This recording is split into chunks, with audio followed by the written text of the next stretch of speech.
5 বছরের ছেলের সামনে স্ত্রীকে গুলি করে খুনের অভিযোগ উঠেছে স্বামীর বিরুদ্ধে। হুগলির কোন্নগরের কানাইপুরে ঘটনায় উত্তেজনা ছড়িয়েছে।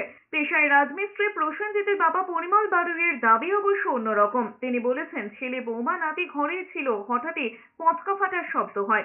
এরপর ছেলের ঘরে গিয়ে দেখেন রক্তাক্ত অবস্থায় পড়ে রয়েছে বৌমা। ছেলে জানিয়েছে, 20 আনা পিস্তল দেখতে গিয়ে আচমকা গুলি ছুটে যায়। অভিযুক্ত পরিমল বাড়ুইয়ের দাবি, পুকুর থেকে কুড়িয়ে পাওয়া অস্ত্র বাড়িতে নিয়ে এসেছিলেন। সেটি দেখার সময় আচমকায় গুলি ছুটে গিয়ে বছর 22-এর মৈত্রী বাড়ুইয়ের গলায় লাগে।